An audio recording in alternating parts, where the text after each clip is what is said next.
అందరికి నమస్తే అండి. నేను మీ Ashok Kumar. Welcome to our channel. Posani Krishna Murali పరిచయం అక్కర్లేని పేరు అనుకుంటాను. ఆయన ప్రస్తుతం రాజకీయాలకు పూర్తిగా బాయ్ బాయ్ చెప్పినాడు. ఎందుకురా అంటే వాళ్ళ అన్న ఎవరైతే జగన్మోహన్ రెడ్డిని నమ్ముకొని ఆయనకు వంతవాడి ఆయనకు అయినంత ఊడిగం చేసినాడో ఆయన అనుకోకుండా ఆ యొక్క కూటమి పార్టీల వేవ్లో ఆ గాలిలో కొట్టుకుపోయి 11 సీట్లకు పరిమితమైనప్పుడు ఈయన చేసిన పాపాలు ఆ రోజున గుర్తొచ్చాయి. ఎవరికి? పోసాని కృష్ణమురళికి.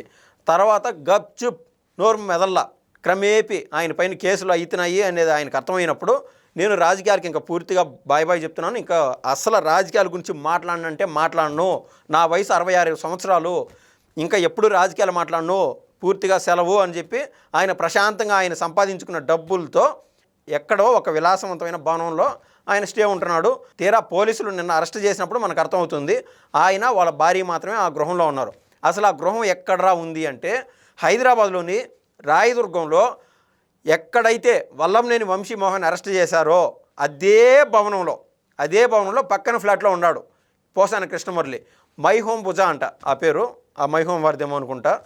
అయితే అసలు ఆయన ఎందుకు అరెస్ట్ అయినాడు మనం ఒకసారి పరిశీలించి చూస్తే ఆయన పైన కేసు పెట్టింది వచ్చి జనసేనకు సంబంధించిన వ్యక్తి ఇక్కడ అన్నమయ్య జిల్లాలోని ఓబులవారిపల్లి మండలంలో కేసు పెట్టాడు. ఆ కేసు ఏంది అంటే గతంలో నారా లోకేష్ గారిపైన, మాజీ ముఖ్యమంత్రి అప్పటికి చంద్రబాబు నాయుడు గారిపైన, అదేవిధంగా పవన్ కళ్యాణ్ గారిపైన, ప్రస్తుతం డిప్యూటీ చీఫ్ మినిస్టర్ అయినటువంటి పవన్ కళ్యాణ్ గారిపైన కూడా ఆయన అనుచిత వ్యాఖ్యలు చేయడం జరిగింది. పవన్ కళ్యాణ్ గారు ఏ రోజైనా సభలో కానీ, సమావేశంలో కానీ, మీడియా సమావేశాల్లో కానీ ఒక్క మాటైనా, ఒక్క బూతైనా చెప్పిన దాఖలాలు అంటూ ఉన్నాయా? ఎవరైనా సరే ఒకరినొక మాట అన్నప్పుడు స్థాయి ఉంటుంది, దాని పరిధికి కొంచెం లిమిటేషన్స్ ఉంటాయి. పవన్ కళ్యాణ్ గారిని అంటే వైసీపీ వాళ్ళు ప్రతి ఒక్కరూ ఒక సీటు గెలవలేనోడివి, ఒక సర్పంచ్ గెలవలేనోడివి ఇటువంటి వ్యాఖ్యలు చేస్తానే వచ్చారు. పవన్ కళ్యాణ్ గారు దాన్ని స్వతహాగా కసిగా తీసుకున్నాడు. ఆయన వంతు ఆయన కష్టపడతా రాజకీయాల్లో మరింత ముందుకెళ్ళి జనసేనని బలోపేతం చేసుకుంటూ ఆయన మార్గంలో ఆయన ఉన్నాడు. ఇవన్నీ దాటి పర్సనల్ అటాక్, పవన్ కళ్యాణ్ గారికి ముగ్గురు భార్యలు అనే అటాక్ వైసీపీ సార్కి పుండు మీద కారం చల్లే విధంగా పవన్ కళ్యాణ్ గారి విషయంలో ఇన్వాల్వ్ అవుతూ వచ్చింది. అందుకు కోపం వచ్చినటువంటి పవన్ కళ్యాణ్ గారు చెప్పు చూపించి మరీ మాట్లాడినాడు. ఇంకా నా గురించి నా పర్సనల్ విషయం ఎవడన్నా మాట్లాడితే చెప్పు తీసుకొని కొడతాన్నాడు. అందులో ఏ మాత్రం కనీసం కించెత్ 2% తప్పు కూడా ఉంటుందని నేనైతే అనుకోను. అది పర్సనల్ అటాక్ చేసినందుకు పవన్ కళ్యాణ్ గారు ఆ మాట అన్నారు. అది ఏది ఆయన లీగల్గా డైవర్స్ తీసుకొని వివాహం చేసుకున్నాడు. అయ్యా నాకు కుదరలేదు స్వామి అని అనేక సందర్భాల్లో పవన్ కళ్యాణ్ గారు చెప్పినారు. అది ముగిసిపోయిన అధ్యాయం. కానీ దానిపైనే ఇటువంటి పోసాని కృష్ణమురళి, బోరగడ్డ అనిలు, శ్రీరెడ్డి, అదేవిధంగా జోగి రమేష్, ఇంకొక పక్కన చూస్తే అమ్మటి రాంబాబు, ఇంకో పక్క రోజా, ఇటువంటి వాళ్ళందరూ పవన్ కళ్యాణ్ గారిని పర్సనల్ టార్గెట్కి తీసుకున్నారు. అందుకు రాష్ట్రంలో పలు చోట్ల కేసులంటూ నమోదైనాయి పోసాని కృష్ణమురళి పైన. గతంలో మనం చూస్తే అర్థమవుతుంది పర్సనల్ అటాకు తీవ్రత పెంచినాడు పోసాని కృష్ణమురళి. ఆ తర్వాతనే పోసాని కృష్ణమురళికి AP film development corporation chairmanship Jaganmohan Reddy కట్టబెట్టాడు పోసాని కృష్ణమురళికి. ఆ తర్వాత ఏదైనా కార్పొరేషన్ చైర్మన్షిప్ వచ్చింది, ఏదైనా ఫిల్మ్ డెవలప్మెంట్ కార్పొరేషన్కి సంబంధించి ఈ యొక్క కృష్ణానగర్లో ఎంతమంది నిద్రలేసి 5:30కి పాడు వెయిట్ చేస్తా, వాళ్ళకు రోజుకి ఎంత కూలీ వస్తుందో తెలియదు కానీ జీవుల కోసం, బస్సుల కోసం వెయిట్ చేసి ఆ యొక్క ధారావాహిక కార్యక్రమాల్లో కావచ్చు, సినిమాలకు సంబంధించి షూటింగ్లో కావచ్చు, కడుపు ఆకలి పెట్టుకొని మరి నిద్రలేసి వెళ్తూ ఉంటారు.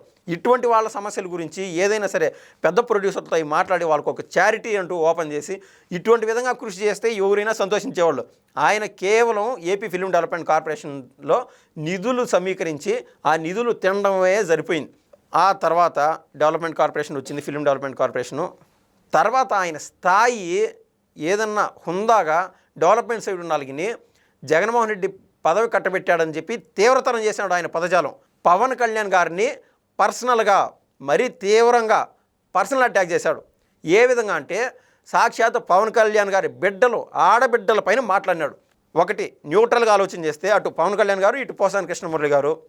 పవన్ కళ్యాణ్ గారు ఏ రోజైనా ఒక బూత్ అయినా మాట్లాడిన దాఖలాలు ఉన్నాయని నేను అడుగుతున్నా, ఏ మాటకు ఆ మాట. కానీ పవన్ కళ్యాణ్ గారి పైన, ఆయన కులం పైన, అదేవిధంగా నారా చంద్రబాబు నాయుడు గారి కులం పైన పర్సనల్ అటాక్స్ ఏదన్నా పవన్ కళ్యాణ్ గురించి మాట్లాడేది, బాబు గారి గురించి మాట్లాడేది, లేదా నారా లోకేష్ గారి గురించి మాట్లాడటం వరకైనా అంతో ఇంతో ఆలోచన చేయొచ్చు. అంటే సమాజంలో వర్గ విభేదాలు సృష్టించే విధంగా ఈయన తీరుతెన్నులు పూర్తి స్థాయిలో మారిపోయినాయి ఆ ఫిల్మ్ డెవలప్మెంట్ కార్పొరేషన్ చైర్మన్షిప్ తీసుకున్నాక. ఇది జరుగుతానే ఉండింది. ప్రభుత్వం మారిపోయింది. ఇప్పుడు ఏదైతే ఇటువంటి వాళ్ళు తప్పులు చేస్తున్నారో ఆ తప్పుల్లో భాగంగా బిఎన్ఎస్ సెక్షన్లో రిజిస్టర్ అవుతున్నాయి. బిఎన్ఎస్ సెక్షన్లలో ఏ విధంగా ఉన్నాయంటే పోసాని కృష్ణమూర్తి పైన రిజిస్టర్ అయిన సెక్షన్లు చూస్తే సెక్షన్ 111 బిఎన్ఎస్ యాక్ట్, అదేవిధంగా సెక్షన్ 196 బిఎన్ఎస్ యాక్ట్, అదేవిధంగా సెక్షన్ 353 బిఎన్ఎస్ యాక్ట్. ఈ 3 కేసులు ప్రధానంగా పోసాని కృష్ణమూర్తి పైన రిజిస్టర్ అయినాయి. అది ఒక్కచోట కాదు, అన్నమయ్య జిల్లాలోని ఓబులవారిపల్లి మండలంలో ఆయన పైన కేసు రిజిస్టర్ అయింది.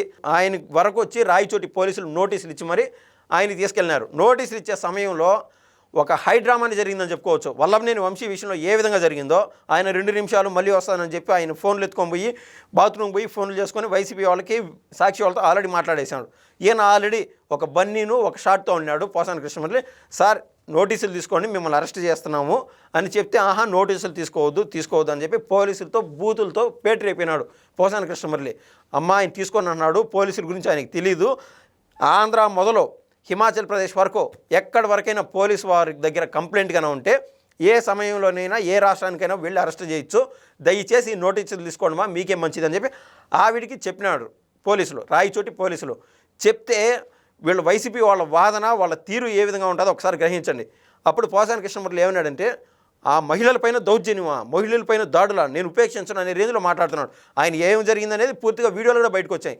ఆవిడికి పోసాని కృష్ణమూర్తి గారి సతీమణికి కేవలం నోటీస్ పేపర్లు ఇచ్చారు.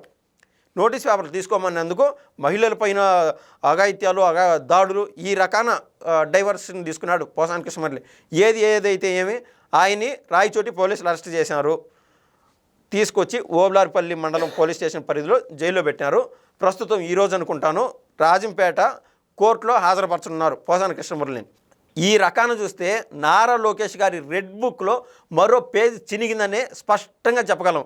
ఆల్రెడీ వల్లభనేని వంశీమోహన్తో పాటు ఇంకా 2-3 వైసీపీ కోసం ప్రధానంగా ఎవరైతే పనిచేశారో బూతులతో విరుచుకుపడినారో, ప్రధానంగా పనిచేస్తే పర్లేదు, బూతులతో విరుచుకుపడినారో అప్పట్లో ఉన్న ఆపోజిషన్ పార్టీస్ పైన వాళ్ళందరిపైన ఆల్రెడీ 2-3 పేపర్లు చినిగిపోయినాయి.